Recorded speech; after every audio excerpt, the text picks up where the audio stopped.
Magandang umaga, class. Good morning, ma'am. Miss Jesusa, maaari mo bang pamunuan ang ating panalangin sa araw na ito? Panginoon, maraming salamat sa biyayang tinutulog mo sa amin. Naway gabayan mo po kami sa aming pang-araw-araw. Naway ang aming lesson ngayon ay maitatak sa aming mga puso't isipan upang sa ganon ay magsilbing aral ito sa amin. Yan lamang po at maraming salamat. Sa ngalan ng Ama, ng Anak, ng Espiritu Santo. Amen. Maraming salamat sa napakaganda ng panalangin, Miss Jesusa. So, bago tayo dumako sa ating aralin ngayong araw na to, magkakaroon tayo ng balitaan kung saan manonood kayo ng balita na patungkol sa nangyayari sa kasalukuyan. Pagkatapos yung manood ay tatanungin ko kayo at ibabahagi nyo ang iyong natutunan o nalaman sa balita.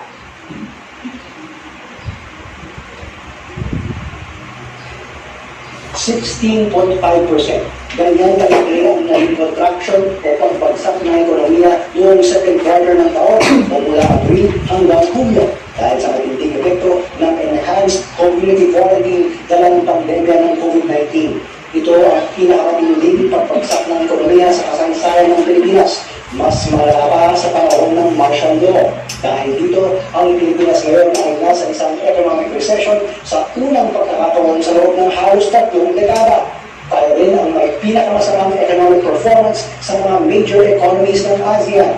Pero para sa mga economic managers ng Duterte administration, hindi dapat mabahala ang publiko dahil para sa kanila, the worst is over. Nagbuhos ng bilyong-bilyong pera ang gobyerno para sa ayuda at social amelioration program para kontrahin ang epekto ng ECQ sa ekonomiya. Pero kulang pa rin ito para makarapan ang pagsagsag ng napakaraming industriya. Ang panawagan ng ilang ngayon, dagdagan ang gastos para makapangon ang ekonomiya agad-agad. Sagot ni Finance Secretary Carlos Dominguez, huwag muna.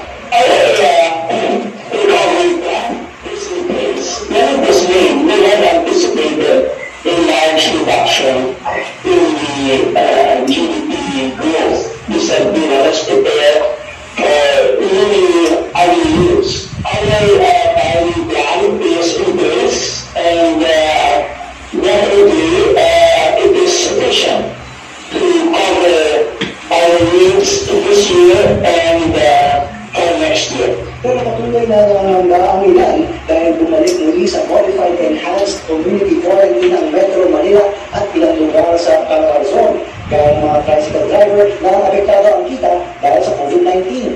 Mas kumonte ngayon, lalo na palang nakakalabas ng mga tao.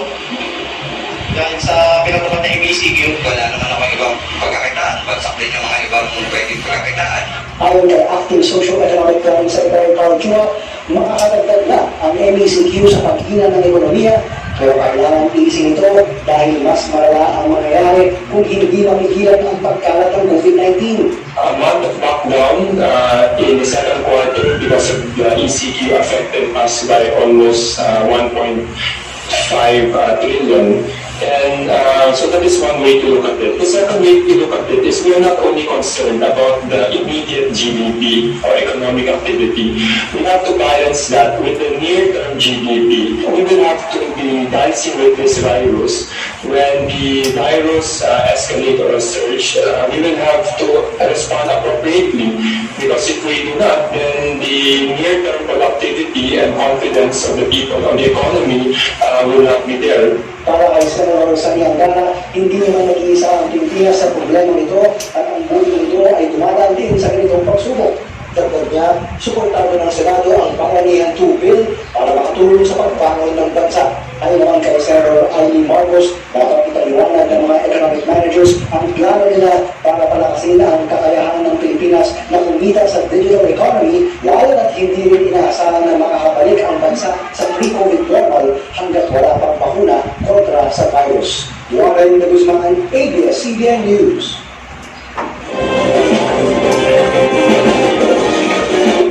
So, maaari niyo bang ibahagi ang iyong napulot na aral sa ating balitaan, Miss Rosemary? So, yung tungkol po sa balitaan, ma'am, is talagang nagbaba yung ekonomiya ng Pilipinas, patuloy na nagbababa yung ekonomiya ng Pilipinas dahilan ng nararanasan nating epidemya nga, talo pa ng martial law, sabi nila. Kaya ang sabi na naman ng economic managers, huwag daw tayong mabahala, yung mga citizens, huwag dapat mabahala kasi alam nila na itong problema na to ay hindi tayo nag-iisa. Hindi lang Pilipinas ang nakakaranas ng mababang ekonomiya, kundi sa ibang lugar din. So, ang dapat na solusyon dito is that dapat magkaisa ang lahat para sa ganoon, hindi mas bababa ang ekonomiya ng Pilipinas, kundi kapag nagtulungan tayo, unti-unti nating maagapan yung problema sa ekonomiya. Maraming salamat, Miss Rosemary. Totoo nga na ang ating ekonomiya ngayong kasalukuyan ay bumababa siya dulot ng pandemyang ating nararanasan. So ngayon, bago tayo magtungo sa ating aralin, ay magkakaroon tayo ng balik-aral. So ano nga ba yung ating napag-aralan nung nakaraang araw? Miss Roselda? Kung ano po, magtungkol po sa iba't ibang organisasyon ng negosyo. Maraming salamat. So ayun yung pinag-aralan natin noong nakaraang araw, ang mga iba't ibang organisasyon sa negosyo kung saan pinapakita doon yung mga organisasyon na bumubuo sa mga negosyo na pinamumunuan ng iba't ibang pamahalaan o kanya-kanyang sektor ng pamahalaan. So ngayon, magkakaroon tayo ng paunang gawain. So, ang gawain na ito ay tinawag kong larawan ko, alamin mo. So, base sa larawan, ano ang iyong nakikita? Miss Jenny? Halaman po. Okay. Alam naman natin sa panahon ngayon na ang maraming tao ang humaling sa pagtatanim ng halaman dahil ito ngayon ay para matanggal ang kanilang kabagutan dahil sa dala ng pandemya na ating nararanasan ngayong araw, ngayong panahon or sa ngayong kasalukuyan. So ngayon magkakaroon tayo ng lakbay imahinasyon. So magkakaroon kayo ng pangkatang gawain. Ito ang ating pangalawang gawain. So, nais ko na bumuo kayo ng 2 pangkat upang maglakbay kayo gamit ang iyong imahinasyon. Magtutungo kayo sa isang pamilihan gamit ang iyong imahinasyon. Inyong alamin kung ano nga ba ang mga nangyayari sa pamilihan, sa kasalukuyan o ang mga nagaganap doon. Kung ano nga ba ang mga pangangailangan na binibili ng mga tao sa kasalukuyan. So, meron kayong 3 minuto upang gawin ang itong pangalawang ating activity. Maaari nyo nang i-grupo ang yung mga sarili o ako na mag-a-assign sa inyo kung anong grupo kayo. Yes, ma'am. Ikaw na lang po mag-assign. Okay, Miss Roselda and Miss Christina and also Miss Jenny. Kayong 3 magkakagrupo, so kayo ng 2 ni Miss Jesusa ang magkasama. So, meron kayong 3 minuto upang maglakbay gamit ang iyong imahinasyon.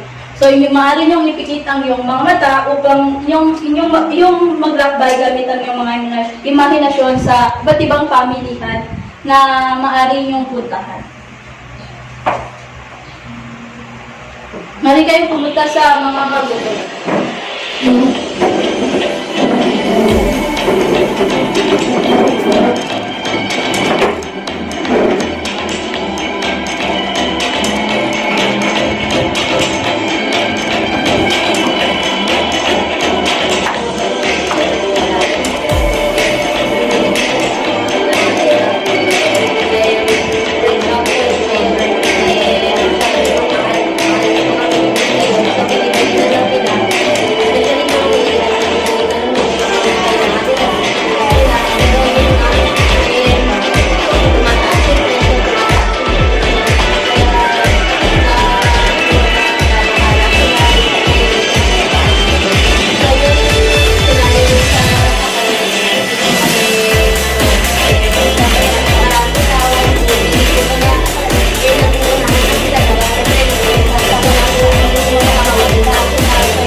sa inyong grupo, sino ang yung magpipresenta?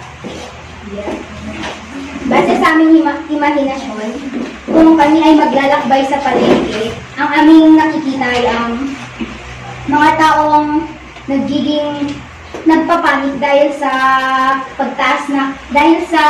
pagtubos ng mga produktong kanilang bibilhin. Halimbawa na lamang kung kanila itong kailangan, yung mga basic needs nila na kailangan talaga nila. Kahit mahal pa ito, kung talagang kailangan nila, kanila itong mabibili dahil itong mga importanteng bagay na kanilang gagamitin. Yan lang. Maraming salamat, Miss Jesusa. Sa inyong pangkat, Miss, Okay, Miss Roselda. Mario bang bahagi ang yung naging paglalakbay? Yung nagmamahal po yung mga bilihin ng titindahan, gano'n. Saka yung iba po naubusan sila dahil yun nga madaming tao ang bumibili kaya naubusan sila. Ganun po. Maraming salamat sa inyong naging magandang kasagutan. So, napakaganda ng iyong naging paglalakbay. Na masasabi ko na naoobserbahan nyo sa ating pamilya ngayon na patuloy nga ang pagtaas ng mga produkto na ating binibili. Ngunit, sabi nga ni Ms. Jesusa kanina, gaano man kamahal ang halaga nito ay ating kailangan bilhin dahil ito ay ating kailangan. So, magtutungo na tayo sa ating aralin ngayon. Ano nga ba ang ating aralin sa araw na ito? Ito ay patungkol sa demand. So, ating tutukuyin kung ano nga ba ang demand. Miss Christina, maaari mo bang basahin kung ano ang kahulugan ng demand? Ang demand ay tumutukoy sa dami ng produkto o serbisyo na gusto at kayang bilhin ng mamimili sa iba't ibang presyo. So, maraming salamat, Miss Christina. Ang demand nga, ito ay tumutukoy sa sa dami ng produkto na kaya nating bilhin sa pamilihan. Kung saan nagkakaroon ng mga mamimili ng malawak na pag-iisip kung ano nga yung nilang bibilhin. Kung doon ba sila sa produkto na makakarami sila o doon sila sa produkto na makasatisfied sa kanilang kagustuhan. So, ang mga mamimili ay lumalawak ang kanilang kaisipan sa pagbili ng kanilang produkto. Sinaalang-alang din nila ang presyo ng produktong kanilang binibili. Ang sunod ay ang batas demand. So, ano nga ba ang batas demand? Miss Jenny, maaari mo bang basahin kung ano ang kahulugan ng batas demand? Ang batas ng demand ay ang salungat ng ugnayan ng presyo sa kalidad ng demand. So, maraming salamat, Miss Jenny. So, ang batas ng demand, bakit kaya nagkakaroon ng salungat na ugnayan ng presyo sa kalidad ng produkto? Ganito yan, class, dahil pag ang presyo ay mataas, ang demand ay mababa. Kapag naman ang presyo ay mababa, ang demand naman ng produkto ay mataas. Kaya nagkakaroon ng salungat na ugnayan ang presyo at ng demand. So, atin namang tatalakayin ang mga konsepto ng demand. Ito ay ang demand schedule, demand function, at demand curve. Ano nga ba ang demand schedule? Maaari mo basahin, Miss Jesusa? Ang demand schedule ay ang talaan na nagpapakita ng dami na kaya at gustuhin bilihin ng mga mamimili base sa iba't ibang presyo ng produkto. So, maraming salamat, Miss Jesusa. So, ang demand schedule, dito natin itanatala ang mga presyo, ang bawat presyo ng produkto at ang mga kalidad ng produkto na kaya nating bilhin. Ito ang halimbawa ng demand schedule.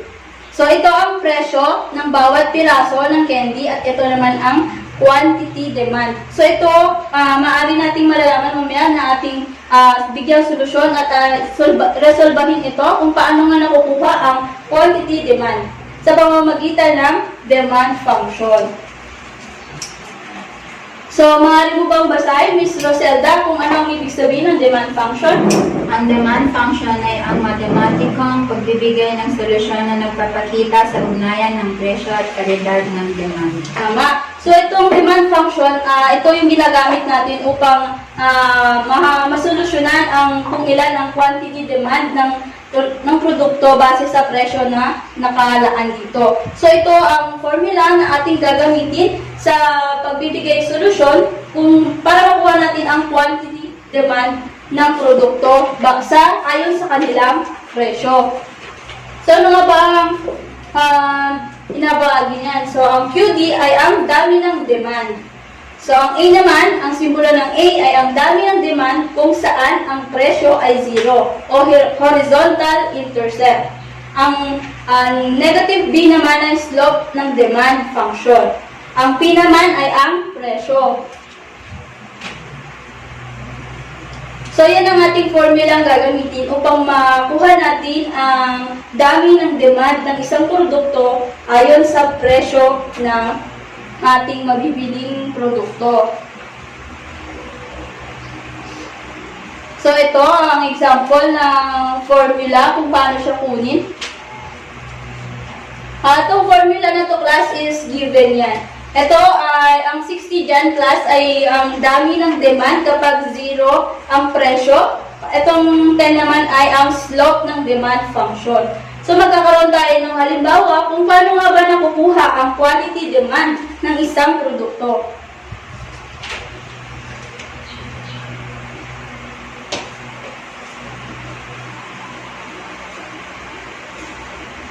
So, ito ang halimbawa.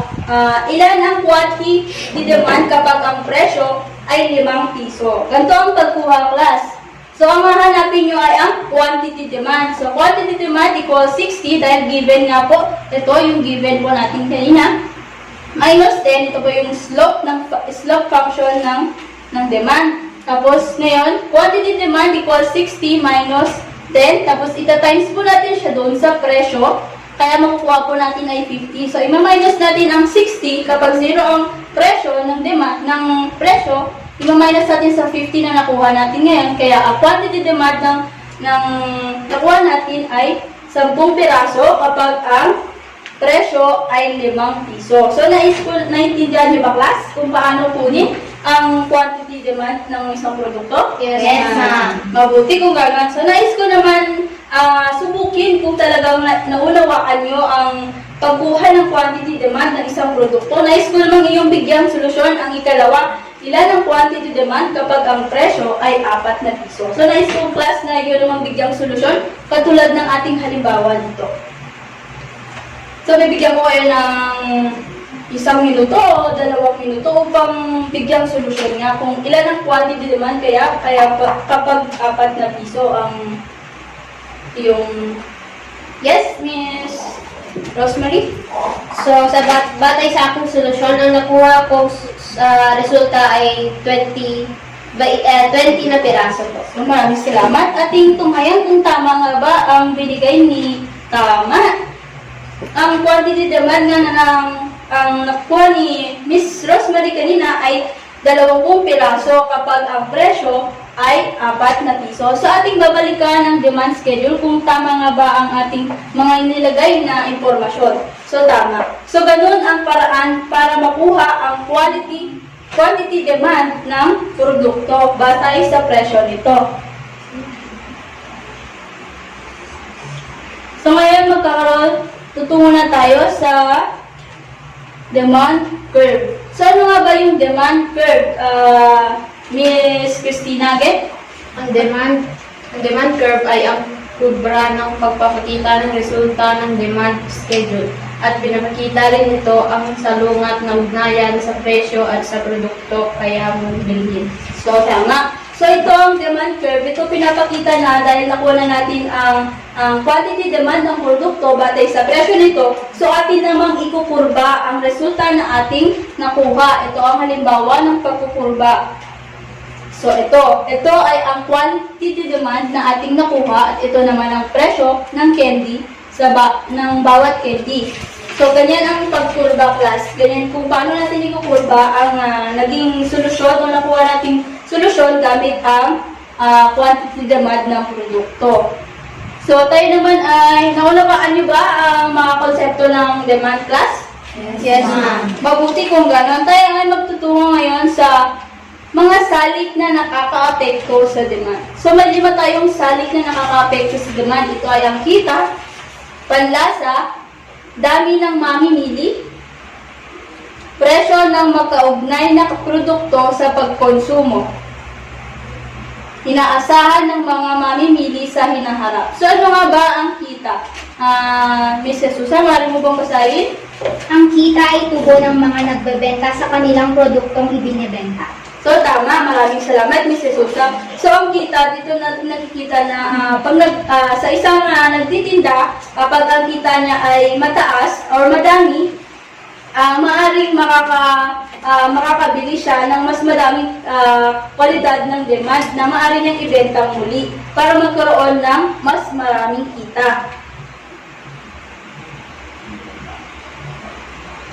Ms. Carlos, maaari mo bang basahin ang panlasa? Ang panlasa ay ang isang ginagamit upang lasahan ng mga produkto kung ito ba ay masarap o kanais-nais So, at angkop na panlasa ng karamihan o ng masa. Maraming salamat, Ms. Carlos. So, ang panlasa ay ang siyang humuhusga kung papatok ba ang isang produkto sa merkado. Kahit sino naman sa inyo class, di ba, kung hindi masarap ang produkto, tatangkilikin nyo ba? Hindi Oo, di ba? Hindi. So, bakit kaya isa siya sa salik na nakaka-apekto sa demand? Anyone?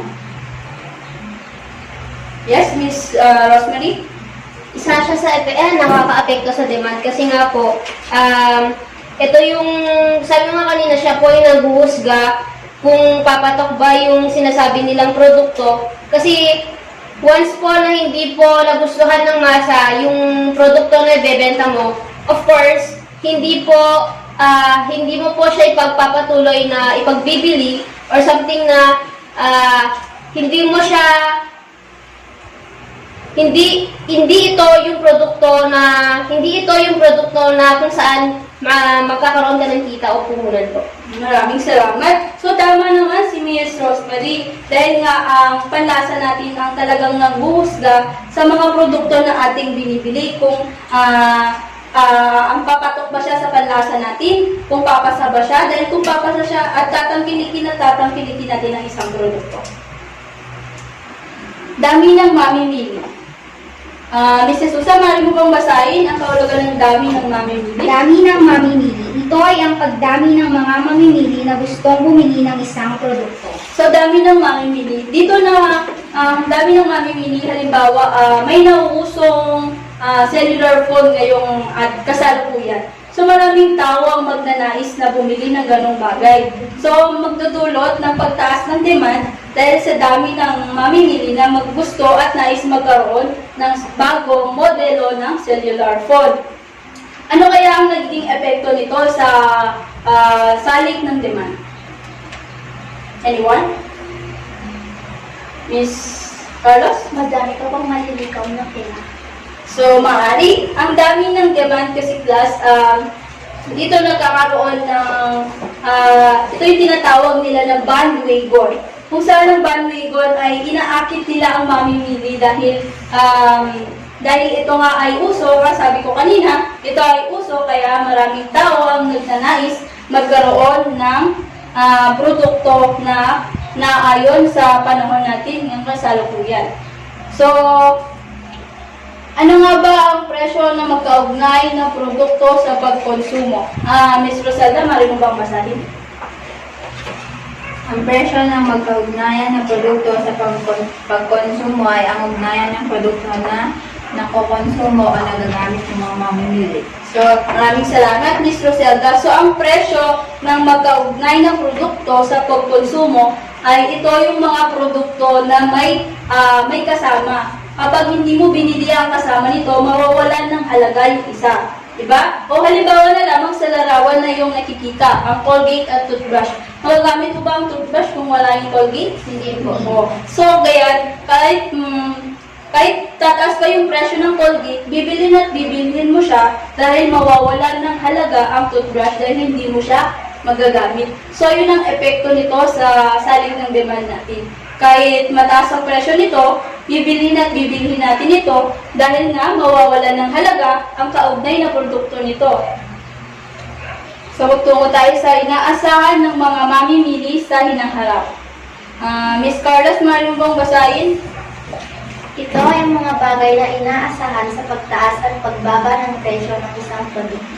So, maraming salamat. So, ito ang inaasahan ng mga mamimili sa hinaharap. So, halimbawa, narinig nyo sa TV Plus na sa mga darating na araw, ang presyo ng bigas ay tataas. So, ano mangyayari sa demand ng produkto? So, maaring tataas ang demand ng produkto dahil nga sa inaasahang pagtaas nito ng presyo. Sasabihin ng mga mamamayan, ay kailangan na nating bumili ngayon ng bigas dahil ayaw pa nating paabutin na sa pagtaas nito ng presyo kinabukasan. So, ang mangyayari sa demand, tataas ang demand ng bigas dahil sa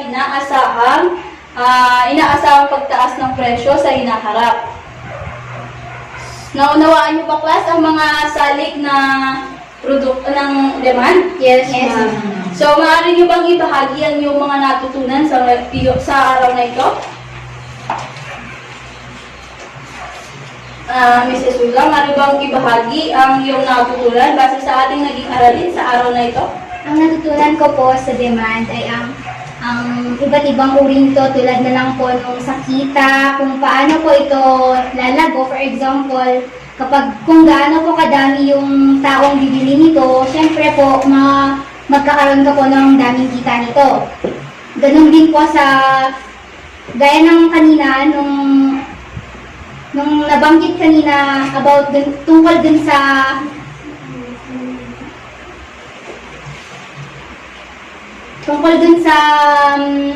bagong produkto na dadagsain ng madaming tao dun sa cellular phone na sinabi mo po, ma'am, kanina. Dadagsain ng mga tao yun kasi yun nga po ang uso at yun po ang tatangkilikin nila. So, maraming salamat. O, sino pa ang nais magbahagi ng kanilang natutunan base sa ating aralin sa araw na ito? Bago tayo dumako sa ating gawain. Miss Rosemary? So, yung natutunan ko po sa lesson natin kanina is yung pagtaas po ng demand. Pagtaas po ng demand, kapag tumaas po yung presyo ng produkto, tataas din po ang demand. Tulad na naman po sa bigas, yung kanina po, bigas. Kapag for example po, tumaas po yung mga kinakailangan sa pagsasaka, yung mga produkto or mga pesticides na kailangan sa pagsasaka, of course, we expect na tataas din po yung presyo ng bigas. Kaya nga po, yung mga tao, tagsapong bumibili ng mga bigas para po hindi na po nila maabutan po yung pagtaas po ng produkto, ng isang produkto. Tulad din po dun sa kita, yun nga po, for example, nag-i-start po sa small business. At kapag tumataas po yung kita mo or yung tubo ng produkto mo or yung business mo, of course, tataas din po or mag-upgrade din po yung produkto na ibebenta mo.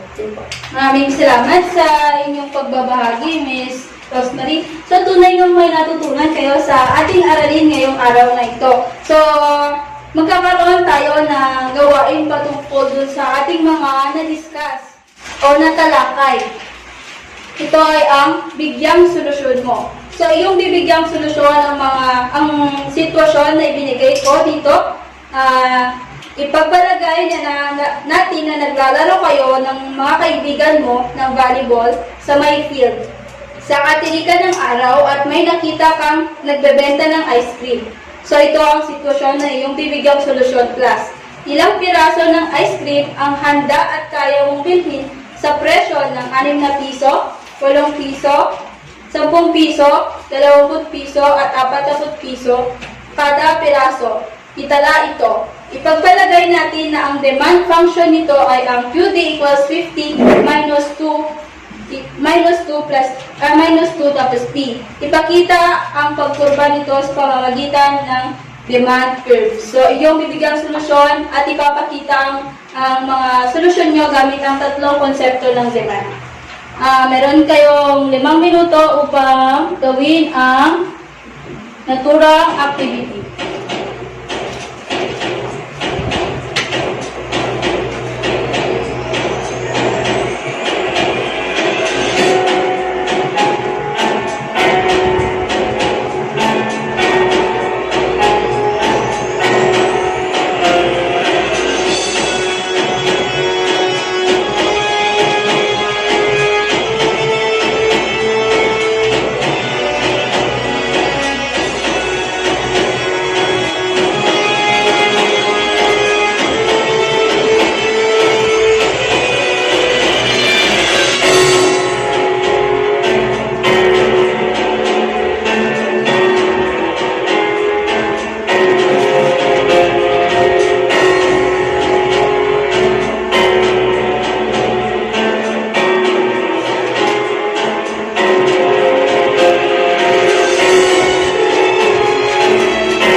nagnanais magbahagi ng kanilang naging solusyon batay sa ating sitwasyon.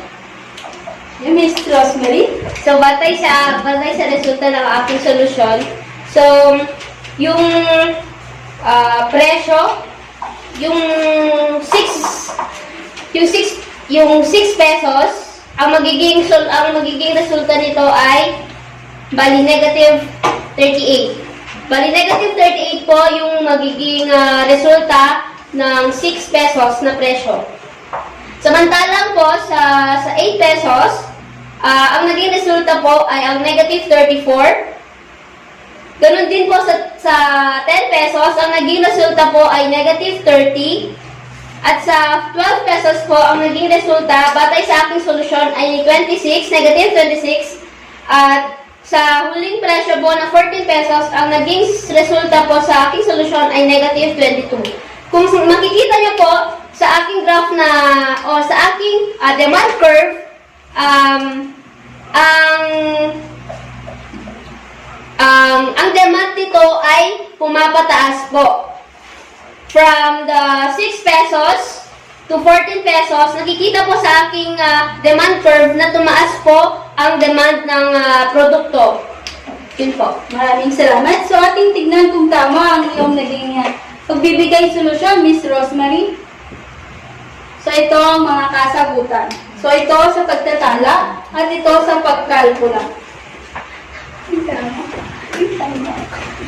So, ang quantity demand kapag ang presyo ay 30 na piraso. Kapag naman ang presyo ay 8 piso, ay ang demand nito ay 34 na piraso. Kapag naman ang presyo ay 10 piso, ang quantity demand ay 30 na piraso. Kapag naman ang presyo ay 12, kakaroon tayo ng quantity demand na 26. Kapag naman ang 14 ay 22. So, tama ang naging pagbibigay solusyon ni Miss Rosemary. So, bigyan niyo siya ng isang bagsak. So, magkakaroon tayo. Ito yung pagkurba niya. Tama ba kayo, class? Yes, Tama. ma'am. So, tama ang naging pagkurba at pagbibigay solusyon. So, muli magkakaroon kayo ng pagtataya. So, nais ko na kumuha kayo ng kapirasong papel at iyong sagutan. Ang mga katanungan, inyo lamang itong tutukuyin kung ito ay pagkalkula, pagtatala, at pagkukurba. So, meron kayong 1 minuto para sa unang gawain.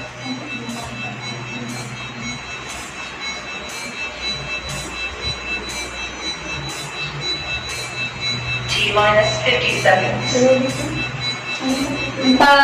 Pagtatala, pagkalkula, at pagkukurba. Yung tukuyin kung ito ay pagtatala, pagkalkula, o pagkukurba class. T-minus 30 seconds.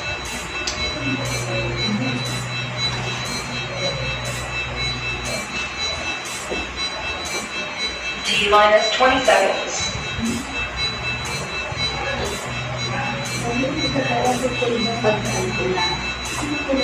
Pagtatala, pagkukurba, 8, at pagkalkula. 4, 3, 2, 1. Sabi lang yung 1 minuto, so magkakaroon sasagutan nyo ulit ang ating gawain B.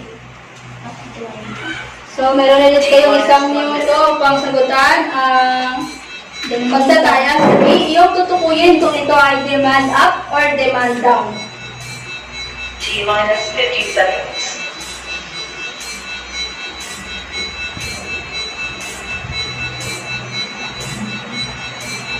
T-minus 40 seconds.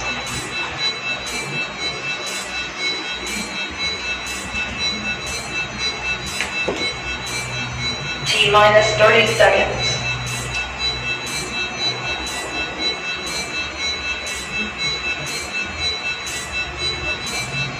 T-minus 20 seconds.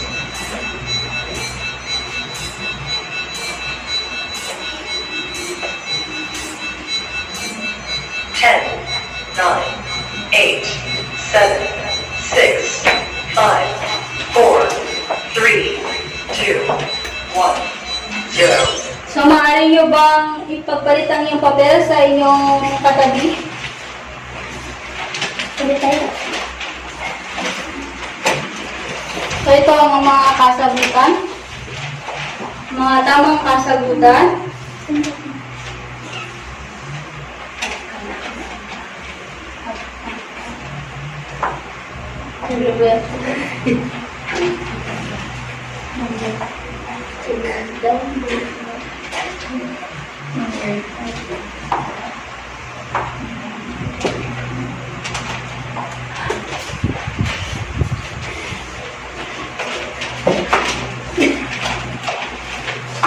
Kamusta ba kayo, class? Yes. Sino ang mga nakakuha ng tamang sagot, class?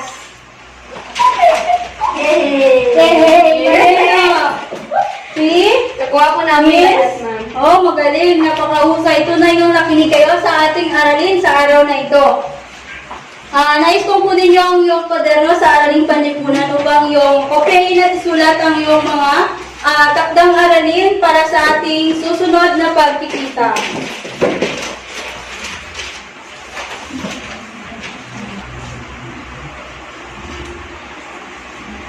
Tapos na po, ma'am. Okay? Maraming salamat sa yung paglalaan ng iyong oras at pakikinig sa ating araw na ito. Nais ko magpasalamat sa napaka-cooperative niyong pagbibigay sagot sa aking mga katanungan. Maraming salamat sa inyong oras. Muli magandang umaga at paalam, class. Bye po, ma'am.